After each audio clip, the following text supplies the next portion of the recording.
How's it going, everybody? Ray here. I hope you're well, because I am, because the Steam summer sale is finally happening. It's going on right now, so why don't you go ahead and go buy some games? You know what? Except don't, because I want to rant about a topic that has been pretty dear to me, but I really haven't considered talking about it until now. Until this point where I feel like it's relevant to bring it up. Now, I don't actually like mentioning other YouTubers, but I have watched NoFucker's recent video that talked about the Steam summer sale insanity, and I'm gonna play a little clip from that because I feel like he puts it very well.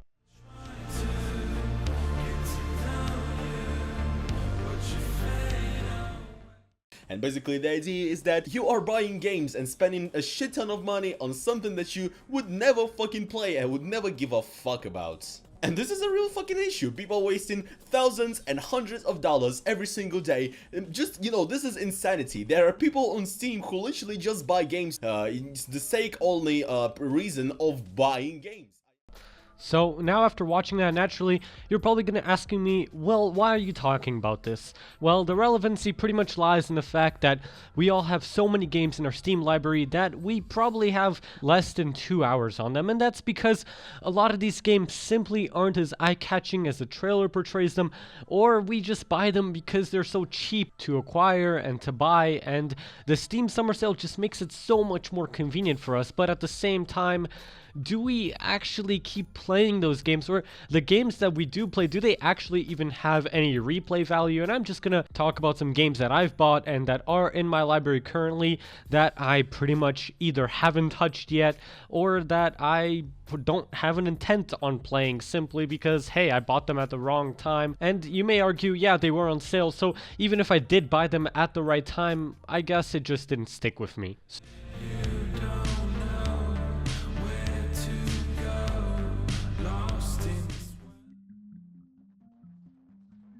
So there are actually a lot of games that I talk about, and I would if I had the time, but I don't. So I'm just going to keep this brief. Some games that actually do stand out. So I bought TF2 back in 2009 as part of the Orange Box set. Some people might not know this, but I have Half-Life 2 naturally because it came with the package. You can see here the date, 2009, a day before my birthday, December 17th, and I've only played 28 minutes of Half-Life 2. I haven't even played the other DLCs or Episode 1 or Half-Life 2 Deathmatch. I've barely played those games. I guess I didn't even play Episode 2. I did finish Lost Coast. I remember finishing it, although it doesn't even come up in my Steam because I don't even know. It was so long ago. But I've never played Half-Life Deathmatch Source. I don't even remember owning it, but hey, I do. And this is where a big problem comes in with a lot of these games, but also the fact that there are so many different games thrown at you in the sale that you either don't know what to buy, or if you do buy a game, you end up either playing it for a little bit, then getting bored. And the harsh irony of this whole thing is that we all play TF2, or at least the people that watch my channel play TF2. So the problem is, once we're actually done playing that game, we come back to a game that is free to play, that anyone can play, and you might be premium, but at the core of it, the game still remains free to play. So what's the point? Well, honestly, if you'd ask me, I guess the point of all this, besides actually allowing Valve to make more money, is to sort of fuel your need to play a game that you want to play for a short amount of time at that point in time. And a lot of people don't think of, hey, am I going to play this game in the long run? Is it really worth buying? This is where my problem comes in, because I tend to buy a lot of games that I overthink when I buy games. That's all I'm trying to say, because I always think whether or not I'm going to play this maybe 2-3 months from now. So what I do when I buy games is I look a lot at the ratings, and a lot of people are influenced by ratings, but honestly, I tend to go for games that are rated overwhelmingly positive. A good example of that is Nuclear Throne. Here, I'm just going to go into a list of games I'd recommend real quick.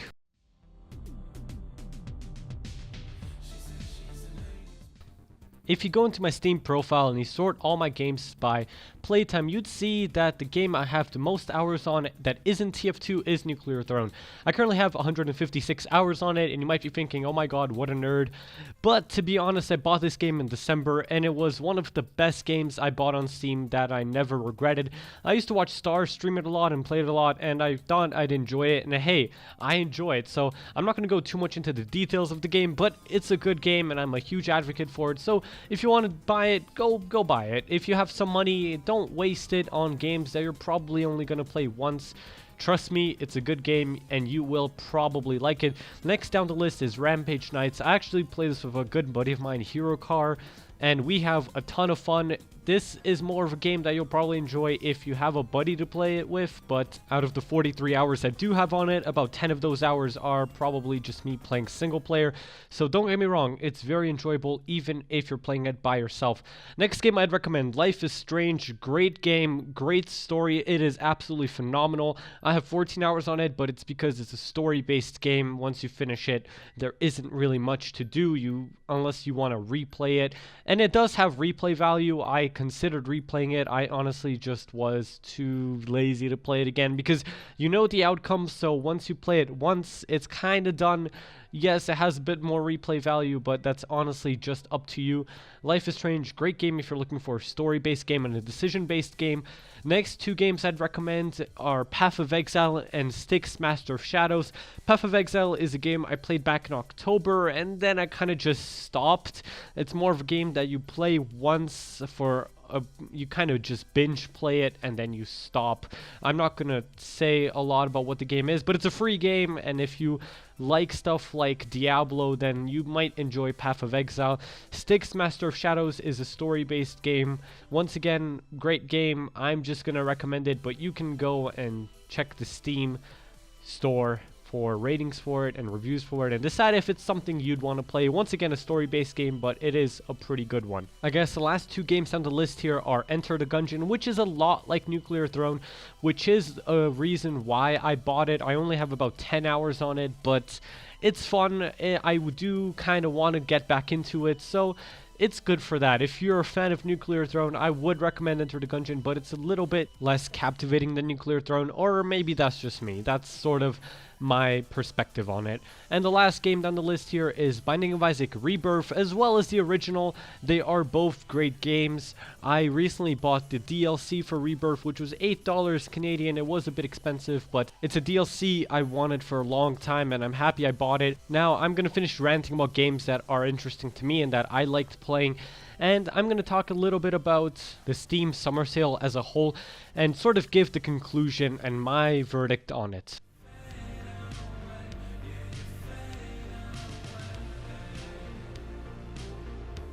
Now, don't get me wrong, the Steam Summer Sale is great. You can buy a lot of games, and there's a lot of things to sort of work with, but to be honest, every time I go on the homepage of the store, there's just a lot of things being thrown at you. There's recommendations, there's top sellers, and that's all neat and good, but to be honest, a lot of people do get lost in what to buy and just end up wasting money. To go back to the main point of the video, and something I was talking about at the very beginning of the video, some games that I did buy that I still haven't touched at all are Max Payne 3, Murdered Soul Suspect, Sleeping Dogs Definitive Edition, and the list pretty much goes on. There's also BioShock, the whole of BioShock, BioShock 1, 2, and Infinite. I have played Infinite for about 2 hours, but the point is a lot of these AAA games and a lot of games that are marketed to you, as well as CSGO. I mean, CSGO for me was a game that I just didn't stick to. I have about 2 hours on it, and that's a huge seller on Steam.